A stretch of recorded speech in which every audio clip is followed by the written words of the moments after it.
네, 하나님 말씀 역대상 17장 1절부터 15절 말씀. 역대상 17장 1절부터 15절 말씀.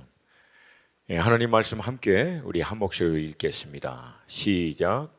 다윗이 그의 궁전에 거주할 때 다윗이 선지자 나단에게 이르되 나는 백향목 궁에 거주하거늘 여호와의 언약궤는 휘장 아래에 있도다. 나단이 다윗에게 아뢰되 하나님이 왕과 함께 계시니 마음에 있는 바를 모두 행하소서. 그 밤에 하나님의 말씀이 나단에게 임하여 이르시되 가서 내 종 다윗에게 말하기를 여호와의 말씀이 너는 내가 거할 집을 건축하지 말라. 내가 이스라엘을 애굽에서 올라오게 한 날부터 오늘까지 집에 있지 아니하고 오직 이 장막과 저 장막에 있으며 이 성막과 저 성막에 있었나니 이스라엘 무리와 더불어 가는 모든 곳에서 내가 내 백성을 먹이라고 명령한 이스라엘 어느 사사에게 내가 말하기를 너희가 어찌하여 내 백향목 집을 건축하지 아니하였느냐고 말하였느냐 하고 또한 내 종 다윗에게 이처럼 말하라. 만군의 여호와께서 이처럼 말씀하시기를 내가 너를 목장 곧 양떼를 따라다니던 데에서 데려다가 내 백성 이스라엘의 주권자로 삼고 내가 어디로 가든지 내가 너와 함께 있어 내 모든 대적을 내 앞에서 멸하였은즉 세상에서 존귀한 자들의 이름 같은 이름을 내게 만들어 주리라. 내가 또 내 백성 이스라엘을 위하여 한 곳을 정하여 그들을 심고 그들이 그곳에 거주하면서 다시는 옮겨가지 아니하게 하며 악한 사람들에게 전과 같이 그들을 해치지 못하게 하여 전에 내가 사사에게 명령하여 내 백성 이스라엘을 다스리던 때와 같이 아니하게 하고 또 내 모든 대적으로 내게 복종하게 하리라. 또 내게 이르노니 여호와가 너를 위하여 한 왕조를 세울지라. 내 생명의 연한이 차서 내가 조상에게로 돌아가면 내가 내 뒤에 내 씨 곧 내 아들 중 하나를 세우고 그 나라를 견고하게 하리니 그는 나를 위하여 집을 건축할 것이요 나는 그의 왕위를 영원히 견고하게 하리라. 나는 그의 아버지가 되고 그는 나의 아들이 되리니 나의 인자를 그에게서 빼앗지 아니하기를 내가 내 전에 있던 자에게서 빼앗은과 같이 하지 아니할 것이며 내가 영원히 그를 내 집과 내 나라에 세우리니 그의 왕위가 영원히 견고하리라 하셨다 하라. 나단이 이 모든 말씀과 이 모든 계시대로 다윗에게 전하니라. 아멘. 우리의 신앙은 전적인 하나님의 은혜를 기초로 합니다. 우리가 구원받은 것도 죄인인 우리가 영원한 멸망에 처할 수밖에 없었지만 어린 양 예수님의 보혈의 그 능력으로 말미암아 우리가 치루어야 할 죄의 삭슬 예수님께서 십자가 위에 대신 치루어 주심으로 그 공로를 의지하여 믿음으로 우리가 의롭다함을 받아 하나님의 자녀가 되었음을 믿습니다. 그렇게 구원받은 이후 우리의 모든 신앙도 여전히 하나님의 은혜이고 신앙의 종국 완성인 그리스도와 함께 영화롭게 되어 천국에 들어가는 것 또한 여전히 하나님의 은혜인 줄로 믿습니다. 이 동일한 은혜로 우리는 모든 필요를 공급받고 보호를 받으며 또한 삶에 일어난 여러 가지 문제와 어려움 또한 하나님의 은혜로 이겨내는 줄로 믿습니다. 그리고 이 하나님의 우리를 향한 이 은혜는 하나님의 일방적인 사랑을 기초로 합니다. 우리의 어떠함에 상관없이 우리의 공로에 상관없이 전적인 하나님 그분이 은혜를 베푸시고 긍휼을 베푸시는 분이기 때문에 우리에게 한량없이 부어주는 줄로 믿습니다. 그리고 이 하나님의 은혜는 우리의 모든 생각과 우리의 기준을 뛰어넘습니다.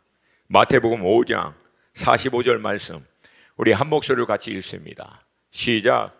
이같이 한즉 하늘에 계신 너의 아버지의 아들이 되리니 이는 하나님이 그 해를 악인과 선인에게 베푸시며 비를 의로운 자와 불의한 자에게 내려주심이라. 우리는 의로운 자에게는 은혜를 주고 악인에게는 심판을 해야 공의롭고 정의롭다고 생각하지만 그리스도 예수 안에 있는 우리 아버지 하나님의 공의와 정의는 의인이든 악인이든 여전히 긍휼을 베풀어 주시고 은혜를 베풀어 주시고 하나님이 진노 중에라도 그들을 향해서 기다리시고 인내하시는 것이 우리 하나님의 은혜인 줄로 믿습니다. 저는 말씀을 묵상하고 하나님을 이 아는 지식에서 자라가면 자라갈수록 한 가지 내린 결론이 있어요. 하나님이 우리와 같지 않은 것이 얼마나 감사한지. 동의하십니까? 하나님이 나와 같지 않은 것을 정말 감사로 여길 때가 많죠. 만약에 하나님이 저 같아봐요. 지구상에 살아있는 사람 별로 없습니다. 거의 태반은 죽었어요 벌써. 근데 하나님은 우리가 생각하는 이 기준을 다 뛰어넘습니다. 하나님이 여전히 악인에게도 긍휼을 베푸시고 그들이 회개하고 돌아와 하나님의 풍성하신 이 은혜를 누리기를 지금도 기다리시는 줄로 믿습니다. 여러분, 그럼에도 불구하고 하나님의 이 은혜보다도 더 강력한 영적인 원리와 유산이 있는데 이것을 성경에서는요 은총, 영어로 favor라고 얘기합니다. 이 은총은 은혜라고 하나님은 하나님의 큰 역사 안에 포함되어 있지만 구체적으로 보면 좀 다릅니다. 은혜는 모든 자에게 하나님이 베푸시는 전적인 긍휼이 여기심을 기초로 하지만 은총은 특별한 자에게, 구별된 자들에게 베푸시는 하나님의 호의, 저는 이것을 다른 말로 하나님의 편애하심이라고 좀 부르고 싶습니다. 그러므로 은총이 있는 삶에는 하나님의 특별한 지지하심이 그리고 하나님의 특별하신 역사가 나타납니다. 쉽게 말해서 우리의 기본적인 필요가 채워지고 보호하심을 받고 위로함을 받고 인도하심을 받는 삶에는 하나님의 은혜로도 충분합니다. 근데 여러분, 어디로 가든지 승리케 하시고 그냥 일이 되고 설명할 수 없는 하나님의 지지하심이 산 가운데 있고 전적인 열매와 역사가 나타나는 삶에는 하나님의 은총이 반드시 필요합니다. 그러므로 이 은총은 우리의 실력, 능력, 탁월함에 있지 않습니다. 이건 전적인 하나님의 지지하심이에요. 이 은총하면 대표적으로 딱 떠오르는 성경의 인물이 있습니다. 여러분, 어떤 인물이 떠오릅니까? 은총하면 일부에서는 맞췄어요. 은총하면 떠오르는 인물? 다윗이죠. 여러분, 이부도 할렐루야. 할렐루야. 이런 부분에서 우리가 지지 말아야죠. 저는 오늘 다윗의 삶을 오늘 본문을 기초로 해서 살펴보면서 어떻게 다윗의 삶에는 하나님의 은총이 있었는지 그리고 하나님의 은총이 있는 다윗의 삶의 결론은 무엇인지 여러분과 함께 좀 나누면서 우리 안에 이 은총으로 들어가는 삶에 대한 갈망의 불이 좀 일어날 수 있기를 축복합니다. 갈망의 불치고는 좀 점잖아요. 아멘이. 다시 한번 이 갈망의 불이 여러분 가운데 일어날 수 있기를 축복합니다. 그 마음을 담아서 좌우에 계신 우리 지체들에게 은총이 있을지어다. 은총의 삶으로 들어갈지어다. 아멘, 아멘. 먼저 다윗이라고 하는 인물을 잠깐 좀 살펴보기를 원합니다. 우리가 너무나 잘 알듯이 어린 목동에서부터 이스라엘의 왕이 되기까지 다윗은 그냥 말 그대로 파란만장한 인생을 살았습니다. 근데 그런 인생의 삶 중심에 유일한 한 가지가 있는데 그것은 다윗이라고 하는 삶의 전체를 관통하는 핵심입니다.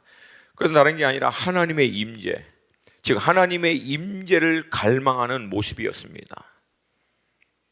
어린 목동에서 광야에 홀려 버려진 채 있을 때 그는 광야 한복판에서 살아계신 하나님을 만나고 그 이후 이 하나님과의 대면하는 사건을 경험한 이후 하나님의 임재를 절대 놓치지 않기 위해서 몸부림칩니다. 13살 때 기름 부으심을 받고 16살 때 골리앗을 쓰러뜨릴 때도 다윗이 모든 사람이 두려워하고 있는 골리앗을 향해서 나아갈 수 있는 이유는 딱 하나입니다. 하나님의 임재에 대한 확신이었어요. 그거 하나로 돌파해버린 겁니다. 사울의 시기로 인해서 군대 장관이 되고 사위가 됐지만 다시금 광야에 쫓겨서 아둘람에서부터 10년간의 광야 생활을 돌아갈 때 여러분 슬프고 지치고 낭망되고 좌절되고 온갖 과정들을 통과하면서도 다윗이 절대 놓치지 않는 한 가지가 있어요. 그것은 하나님의 임재입니다. 주님의 임재. 이거 붙들고 그 모든 과정들을 다 돌파하고 우리가 알고 있는 대로 30세 헤브론에서 유다와 베냐민 지파 일부를 통해서 유다의 왕이 되고 7년 반을 지나다가 이후에 37살 결국 기름 부으심 받은 대로 이스라엘의 통일 왕이 되어 나라를 다스리게 됩니다. 그때 다윗이 했던 첫 번째가 다윗 성을 세우고 그 성 한복판에 장막을 세운 다음 하나님의 임재를 상징하는 언약궤를 모셔두고 그 장막 안에 머물면서 하나님의 아름다움을 예배하며 그분을 사모하며 그분의 임재 가운데 머무는 것을 삶의 우선순위로 삶의 모든 중심으로 두었던 예배자였습니다. 그러던 어느 날 오늘 본문과 동일한 사건을 기록하고 있는 사무엘하 7장 1절을 보면 어떤 배경에서 다윗이 오늘 본문의 이 소원을 나단과 함께 구했는지를 알 수 있습니다. 사무엘하 7장 1절 말씀 우리 함께 읽습니다. 시작. 여호와께서 주의 모든 원수를 무찌르사 왕으로 궁에 편안히 살게 하시되. 쉽게 말해서 다윗이 모든 것을 다 이루어 평안한 가운데 하나님이 허락하신 축복을 이제 마음껏 누릴 수 있게 된 그때에 여러분 다윗의 마음 안에는 여전히 하나님을 향한 갈망, 그분을 위해서 해드리고자 하는 열정으로 가득 차 있었다라고 하는 거예요. 평생에 자신의 삶 가운데 함께 하셨던 하나님, 그리고 지금도 함께 하시는 하나님, 그분의 임재를 장막 안에 두고 있는 것이 마음이 너무 힘든 거예요. 자기는 편안한 집에 살면서. 그래서 그 마음에 너무 안타까움을 나단 선지자와 함께 소원을 품고 나눕니다. 그게 사무엘하 7장 2절 말씀입니다. 함께 읽습니다. 시작. 왕이 선지자 나단에게 이르되 볼지어다 나는 백향목 궁에 살거늘 하나님의 궤는 휘장 가운데 있도다. 그러니까 평생을 하나님의 임재 가운데 머물며 살던 다윗의 마음의 중심에는 모든 것이 다 이루어졌을 때에도 유일한 관심은 어떻게 하면 하나님이 기뻐하시는 일을 할 것인가, 어떻게 하면 주님을 위해서 무엇을 할 수 있을까, 온통 이 생각뿐이다라고 하는 거예요. 저도 상대적으로 이제 사역의 특성상 스케줄이 너무 바쁘다 보면 굉장히 분주합니다. 제가 지난 주일날 처음 우리 교회에서 올해 주의 예배를 드렸는데 너무 좋더라고요. 가끔가다 이제 저를 보면서 누구지 그런 분도 계세요. 뭐 어쩔 수 없죠. 그러니까 사역을 막 정신없이 하다 보면 가끔가다 짬이 나요. 이제 한 2, 3일 짬이 나면 그렇게 이제 숨을 돌리고 짬을 달면 온통 제 생각은 좀 부끄러운 표현이지만 뭘 먹을까? 그동안 밀린 무슨 영화를 볼까? 지금 쿵푸 팬다 4가 나왔는데 이게 사역이 바빠갖고 아직 보질 못해가지고 마음 맨 이런 거예요. 이게 그러다 보니까 이게 참 부끄럽죠. 그러니까 이게 수준의 차이가 나는 거예요. 수준의 차이가. 근데 사랑하는 여러분은 좀 어떻습니까? 만약에 하나님께서 여러분의 모든 소원과 기대하는 바를 다 이루어 주셔서 여러분으로 하여금 모든 게 부족 없이 넉넉하게 누릴 수 있도록 해 주실 때에도 여전히 여러분 마음 가운데 유일한 갈망은 하나님 그분이 될 수 있겠습니까? 유일한 관심은 하나님을 위해서 내가 뭘 해드릴까? 어떻게 해드리면 하나님이 기뻐하실까? 이런 삶을 살 수 있을까요? 우리에게는 다윗이라고 하는 인물이 굉장히 친숙하고 익숙합니다. 근데 저는요, 다윗이라고 하는 인물을 더 연구하면 연구할수록 한 가지 고백할 수밖에 없는 게 있어요. 실제적인 다윗의 삶과 내 삶에는 상당한 거리가 있다. 그러면서 물론 마음 가운데 이제 사모함이 일어나는 거죠. 가장 본질적인 차이는 그겁니다. 우리는 왜 하나님 앞에 머물면서 예배하고 그분을 섬기냐면, 그렇게 해서 나머지 우리의 삶 가운데 하나님이 기쁨을 주시고 은혜 주시고 평안함을 주실 수 있도록, 그거 받을 수 있도록 우리는 그렇게 하는 거예요. 근데 다윗은 달라요. 하나님의 임재 안에 머물고 그분을 섬기는 것 자체가 기쁨입니다. 그게 평강을 누리는 시간이에요. 그게 그는 가장 큰 축복이라고 여기는 거예요. 우리는 축복받기 위해서 머물지만, 우리는 평강과 은혜가 있는 삶을 하나님께로부터 제공받기 위해서 섬기고 머물고 애를 쓰지만, 다윗은 그 안에 머물고 애쓰고 있는 것 자체가 기쁨의 시간이고 축복의 시간이고 은혜의 시간이다. 삶의 모든 우선순위, 그의 삶을 관통하는 중심에는 하나님 한 분만을 추구하는 마음이 있었습니다. 하나님을 위하여, 그 임재를 사모하며 하나님께 영광을 드리기 위해서, 하나님의 선하심을 위하여, 그분을 위해서, 온통 어떻게 하면 하나님을 위해서, 이거로 꽉 차 있는 거예요. 여러분, 이 과정에 하나님의 눈도요 다윗에게 머무르게 됩니다. 그리고 하나님의 마음에 기억이 되는 인물이 됩니다. 그 결과 하나님이 다윗의 인생을 통해서 하나님이 평가하십니다. 여러분, 욥 다음 이런 평가가 없어요. 욥이라고 하는 인물 외에 하나님이 이렇게 평가한 인물이 없습니다. 사도행전 13장 21절 22절 우리 한 목소리로 같이 읽습니다. 시작. 그 후에 그들이 왕을 구하거늘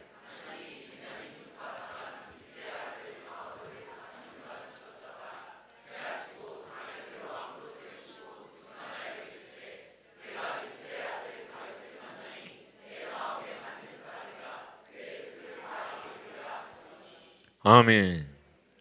사울과 늘 비교됐던, 다윗과 늘 비교됐던 인물 사울. 이 사울과 다윗의 결정적인 차이는 딱 한 가지입니다. 사울의 마음은 하나님께로부터 온전히 집중되어 있지 않고 이런저런 것으로 분산되어 있었어요. 사람에게로, 아니면 자신의 유익에게로. 결국은 사람도 잃고 하나님도 잃습니다. 근데 다윗은 했던 게 딱 하나입니다. 어떤 상황과 환경 가운데 있을지라도 마음의 중심을 하나님께 둔 거예요.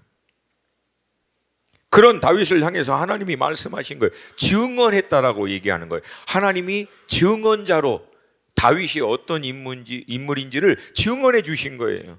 이는 내 마음에 맞는 사람이라, 내 마음에 합한 사람이라. 영어로 보면 man after God's heart, 하나님의 마음만을 온전히 쫓아가는 그런 사람이다. 그리고 말씀하십니다. 이런 사람이 내 뜻을 이루리라. 그러니까 하나님은요, 우리가 하나님의 뜻을 이루려고 할 때 하나님이 보시는 조건은 딱 하나입니다. 어떤 사람이 하나님의 뜻을 이룰 수 있는지 하나님이 명확하게 얘기하는 거예요. 그 마음의 중심이 모든 게 하나님의 마음에 딱 붙들려 있는 사람. 이런 사람들이 하나님의 일을 할 수 있다 말씀하십니다. 여러분, 이 단순한 영적인 원리를 지혜롭고 똑똑한 우리 현대 그리스도인들인 우리는 쉽게 놓칠 때가 참 많습니다. 여러분, 잘 들으셔야 돼요. 우리가 미련해서 놓치는 게 아니고요, 안타깝게도 너무 똑똑해서 놓칩니다. 너무 똑똑한 마음의 중심에는 자기의 유익을 놓치지 않고 자기 중심적인, 손해보지 않고 되도록이면 무엇인가를 더 챙기려고 하는 그 마음의 중심이 자리 잡고 있어요. 그런데 실상은 이 마음은요, 우리로 하여금 하나님의 은총을 받는 삶에서는 멀어지게 만듭니다. 똑똑해서 자기 것을 손해보지 않으려고 하는 그 중심의 마음이 오히려 하나님의 은총을 받는 삶에서는 점점 더 멀어지게 만들어버려요. 하나님의 임재, 그분을 구하기보다는 눈에 보이고 만져지는 세상에 있는 것으로 안정감과 보장을 취하려고 하는 마음, 하나님께 자신의 최선을 먼저 구별하여 드리기보다는 먼저 내가 원하는 유익이 되는 것들을 챙기고 그러면 하나님을 섬기겠다라고 하는 마음. 여러분, 이런 마음의 중심에는 늘 한 가지가 있습니다. 삶의 주체가 본인 자신이라는 거예요. 그 결과요, 우리는 그런 대로 잘 살 수 있어요. 여러분, 이렇게 해서 못 사느냐? 그렇지 않아요. 그런 대로 잘 살 수 있어요. 근데 은총이 있는 삶하고는 거리가 있습니다. 아모스 말씀과 그 말씀을 인용한 사도행전 15장을 보면 하나님의 말씀에 무너졌던 다윗의 장막을 다시금 일으켜 세울 것이라고 얘기하십니다. 사도행전 15장 15절 16절 말씀 함께 읽습니다. 시작. 선지자들의 말씀이 이와 일치하도다.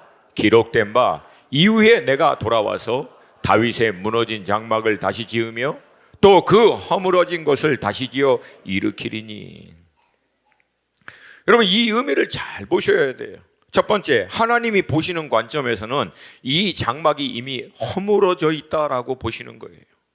그리고 두 번째, 하나님은 마지막 때가 가까우면 반드시 이 장막을 회복하고 일으키실 거라고 말씀하십니다. 질문은 왜요? 왜 하나님은 무너졌던 이 장막을 다시금 일으키기를 원하시는가? 이유는 간단하죠. 하나님도 그리워하신다는 거예요.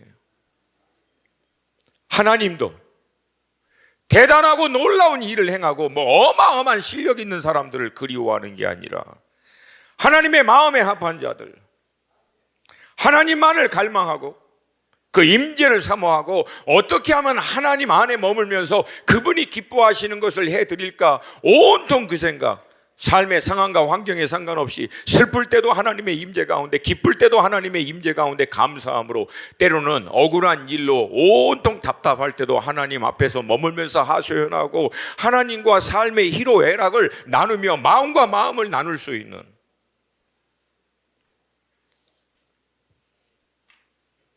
그런 다윗과 함께 했던 시간들을 하나님도 그리워하신다라는 거예요.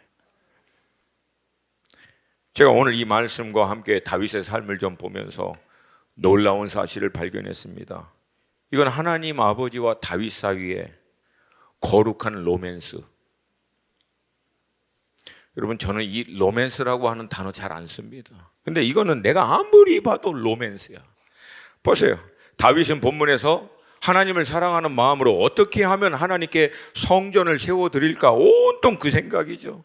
반대로 하나님은 아모스 선지자를 통해서 무너졌던 다윗의 장막을 그리워하면서 내가 그 장막을 다시금 일으킬 거야. 이거 사랑하는 사람이 한 분은 집 지어주겠다고, 한 분은 그 무너졌던 장막 세워주겠다고. 여러분, 이게 로맨스죠 지금. 제가 이 부분에서 굉장히 까마득한 거리감을 느껴요. 제가 느꼈던 거리감은 다른 게 아니에요. 이 두 분 사이에 절대 나는 들어갈 수가 없겠구나. 하나님과 다윗이 나눴던 이 깊은 관계 안에는 나 같은 사람은 도저히 틈을 내서 들어갈 방법이 없겠구나. 마치 모세를 대적했던 미리암과 아론이 모세를 향하여 대적하여 일어나니까 여러분, 하나님이 나서서 그 일을 해결해 버리십니다. 하나님이 일어나서 모세 앞에 딱 서서 아론과 미리암을 향해서 딱 한마디 하는 거예요. 저 식으로 표현하면, 야! 모세는 너희들과 달라. 이 한마디로 끝내버려요. 잘잘못 이러쿵저러쿵 얘기 안 합니다. 모세는 너희들하고 급이 달라. 그는 나와 얼굴과 얼굴을 맞댔던 친구 같은 내 친구야. 달라. 끝내버려요. 제가 이 말씀을 묵상하다가 갑자기 찬송가가 떠올랐어요. 물론 제가 혼자 안 불러드릴 거예요. 안타깝게도 제게는 그런 은사가 좀 부족합니다. 이 시간 우리 같이 한번 좀 이 찬양을 좀 드렸으면 좋겠어요.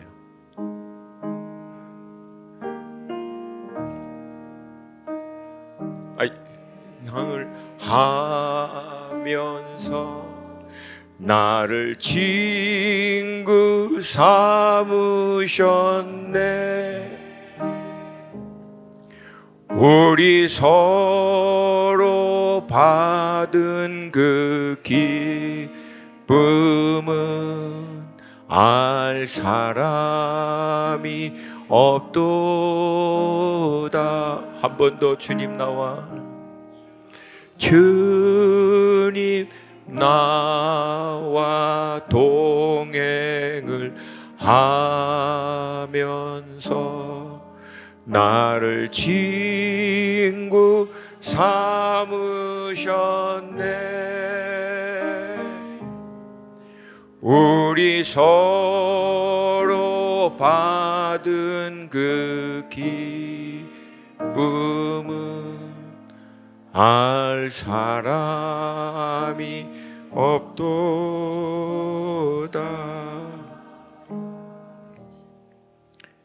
믿음의 선배가 자기의 평생에 하나님과 함께 했던 그 시간의 깊은 여정을 놓고 고백드리는 거예요.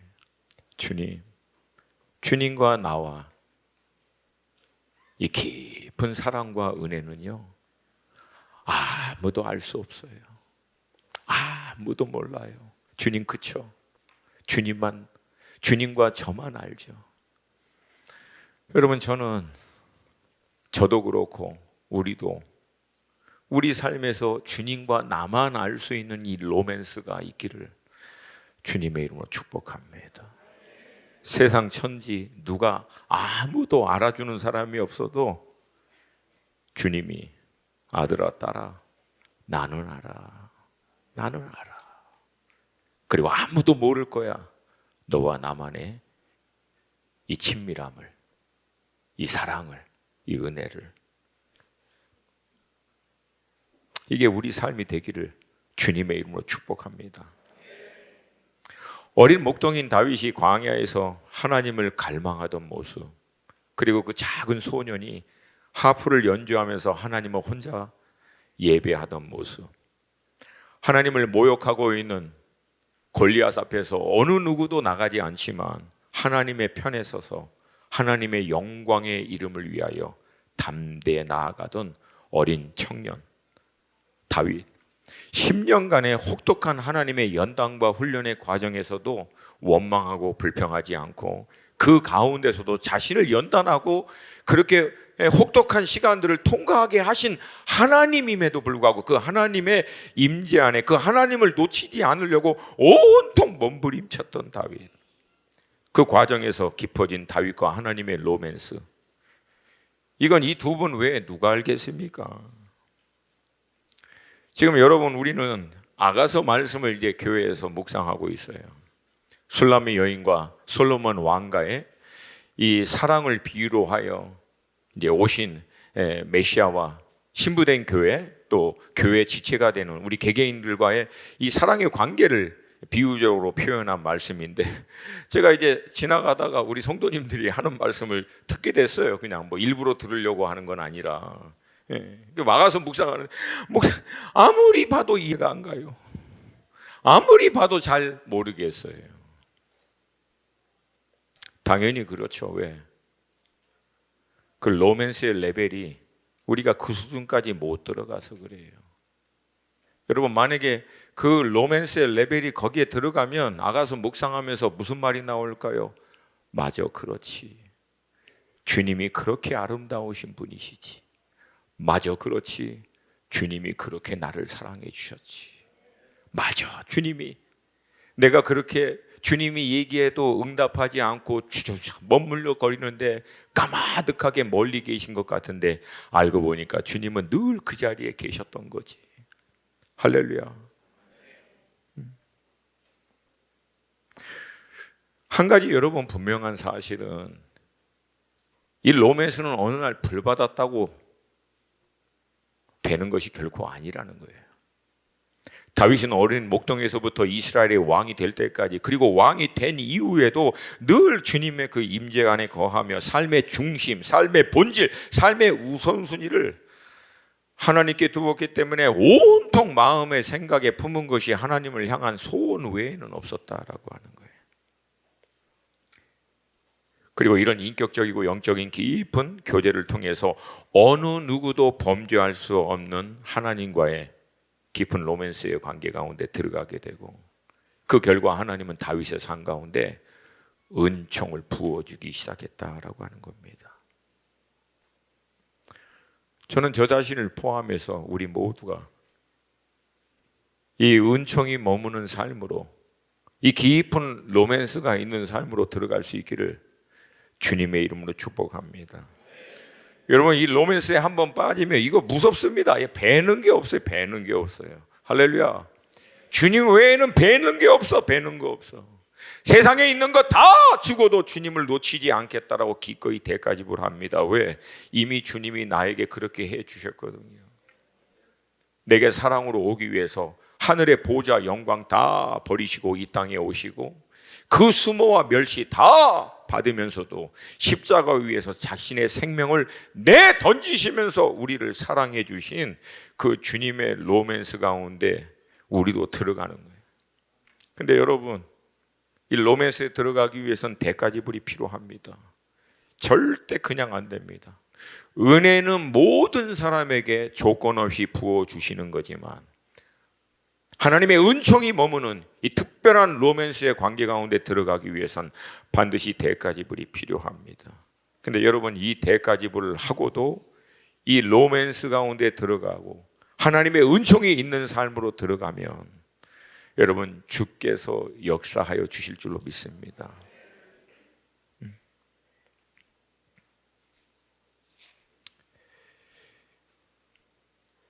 다윗의 삶에 하나님의 이 은총이 머물기 시작하자 다윗의 인생 가운데 어떤 일이 일어나게 되었는가를 오늘 본문 7절부터 11절이 상세하게 기록해 놨어요. 다 얘기할 수는 없지만 하나님이 직접 다윗에게 기록한 이 말씀을 통해서 우리가 알 수 있는 것은, 여러분, 여기서 히브리 원어로 보면은요, 하나님이 다윗을 향해서 내가, 하나님 당신을 내가 라고 얘기하면서 10번 이상을 얘기하면서 다음과 같이 얘기합니다.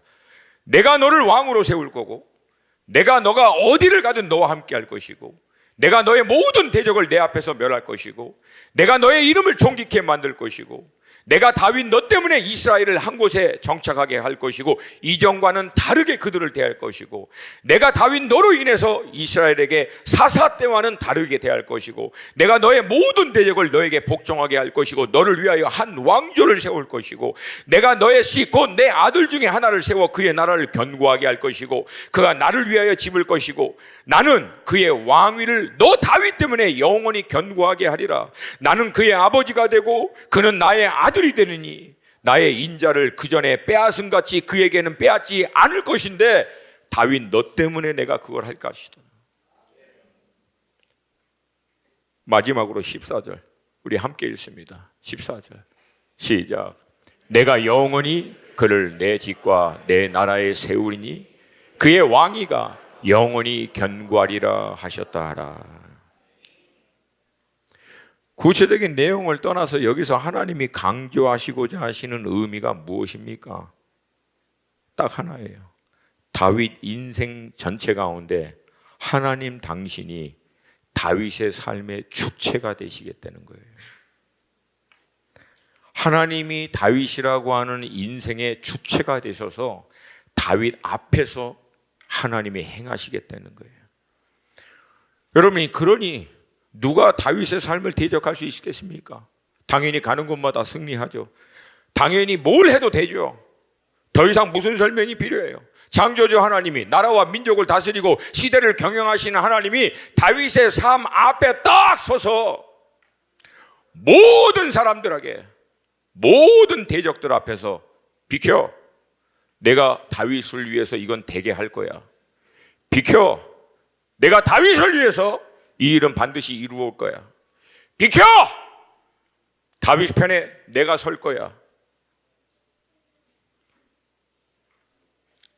여러분, 이게 하나님의 페이버, 은총이 있는 다윗의 삶의 결론입니다.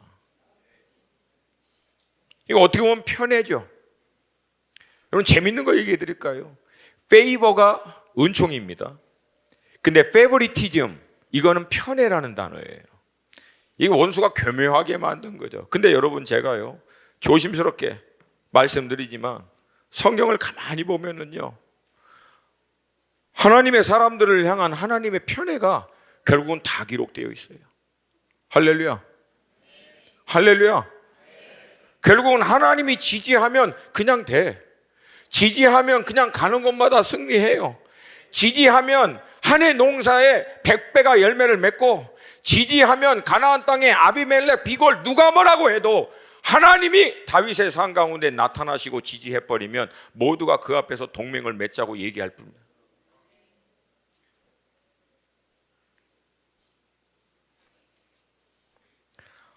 하나님이 내 인생의 주체가 되시고 그분이 강권적으로 이끌어 가시면 누가 막겠습니까? 불가능이 없습니다. 이게 하나님의 은총이 머무는 삶의 결론입니다. 특별히 오늘 본문 11절부터 14절의 말씀은 1차적으로 다윗의 아들인 솔로몬을 통하여 하나님께서 하신 말씀이에요. 근데 이 솔로몬을 비유로 해서 궁극적으로는 오실 메시아에 대한 예언적 말씀입니다.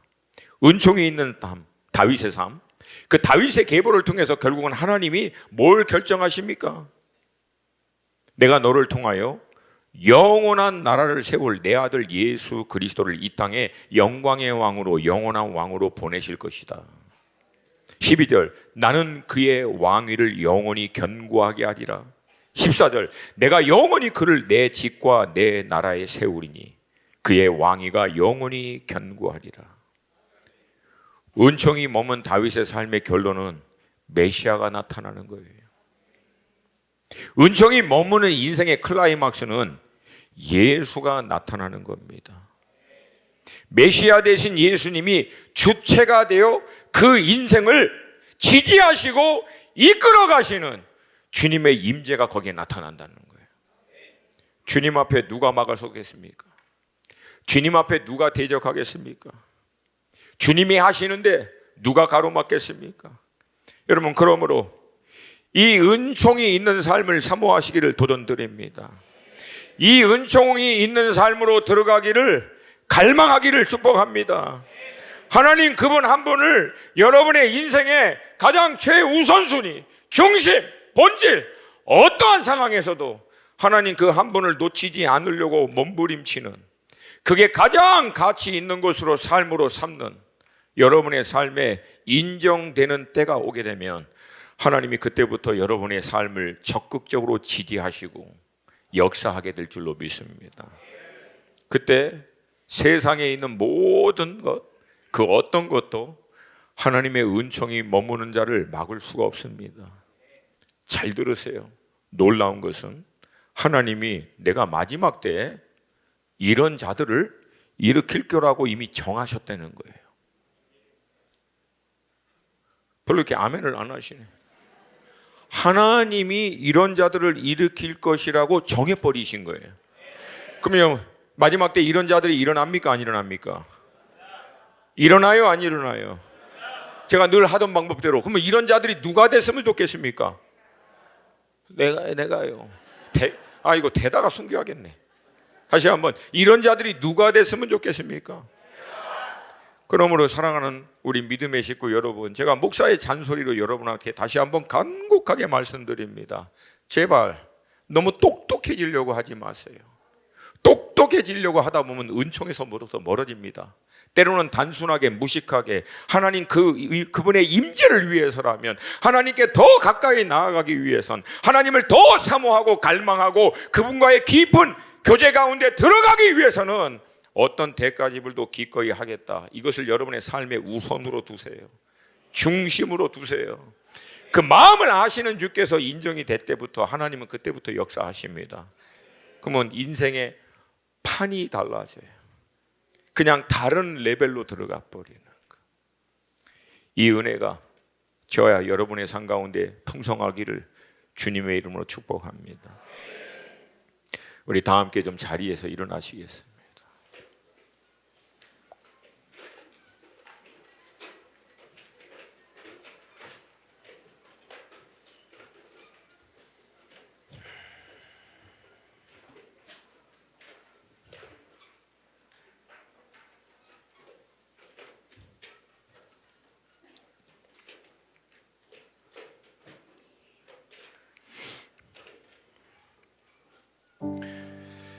제가 일부 때도 이 뒷부분에 좀 뭔가 이렇게 할 얘기가 있었는데 주님이 그냥 멈추게 하시더라고요.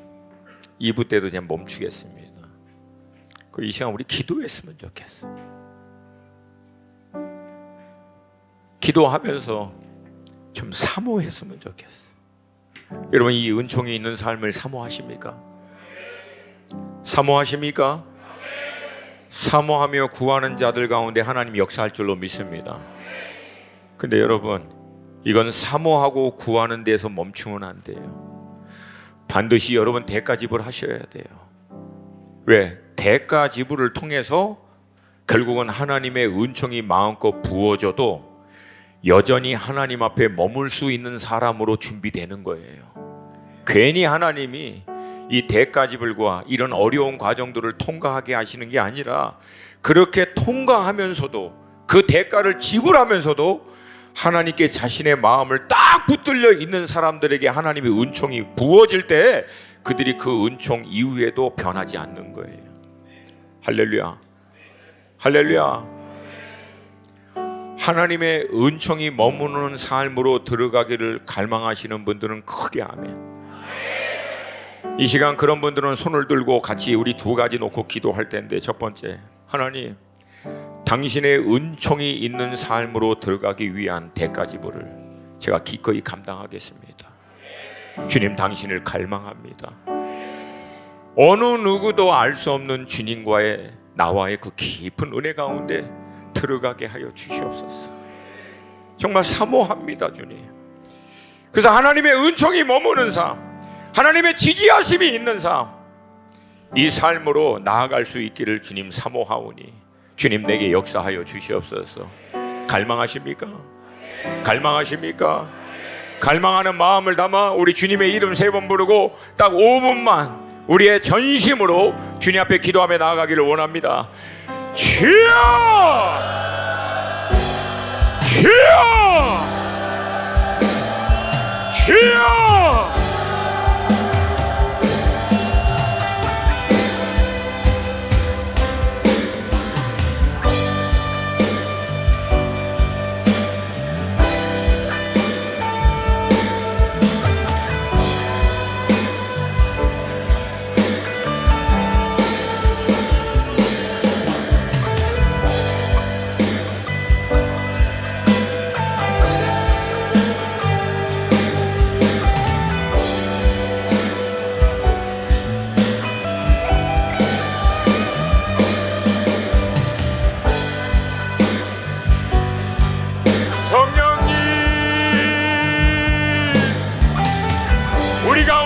갈망이 불과 같이 일어나게 하여 주시옵소서.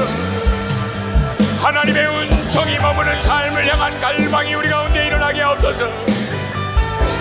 하나님과의 깊은 그 로맨스 가운데 이 세상의 그 어느 누구도 어떤 것도 알 수 없는 하나님과의 나만의 깊은 교제 가운데 들어갈 수 있는 하나님의 전적인 지지하심과 하나님의 역사하심이 머무는 삶으로 나아갈 수 있기를 갈망합니다. 주님이 이 삶을 위하여 기꺼이 대가 지불할 수 있는 믿음의 담대함이 있게 하시고 믿음의 결단이 있게 하여 주시고 믿음의 선택이 있게 하여 주시옵소서. 오고나 마카나 와라와기나 마카마라라라 오고나 마카나 와라와기나 마카. 주님, 우리가 주님을 사모합니다. 주님을 갈망합니다. 주님 안에 더 깊이 나아가기 위하여 주님 당신의 그 임재 안에 그 하나님의 그 놀라우신 은총 가운데 머무는 삶을 위하여 기꺼이 대가 지불할 수 있는 믿음의 사람이 되게 하여 주시옵소서. 오 가나마나마나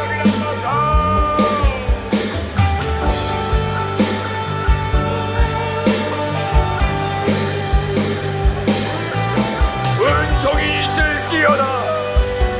은총이 있을지어다. 은총이 있는 삶을 향한 갈망이 일어날지어다. 오거나 마카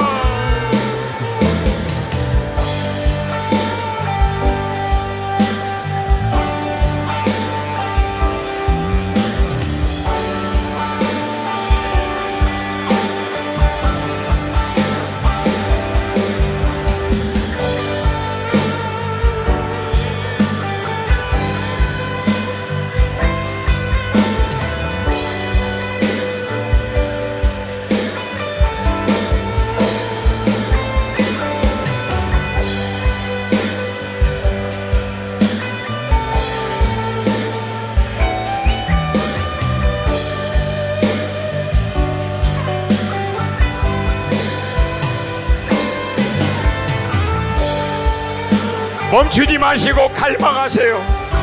모든 하나님의 역사의 시작은 갈망입니다.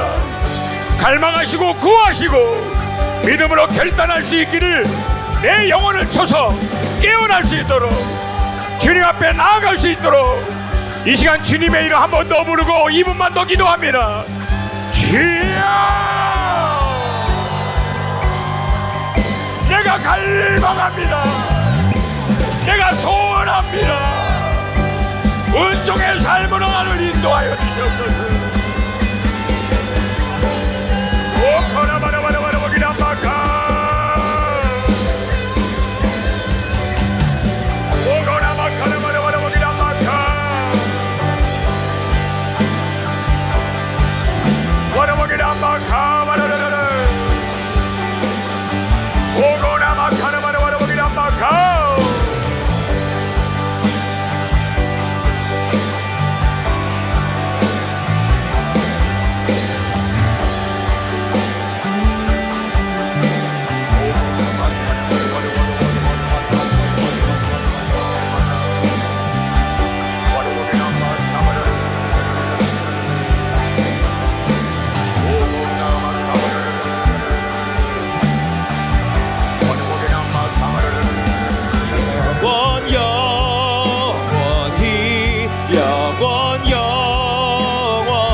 평생에 주님만 찬양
주님, 우리도 이 놀라우신 주님과의 로맨스로 들어갈 수 있기를 원합니다.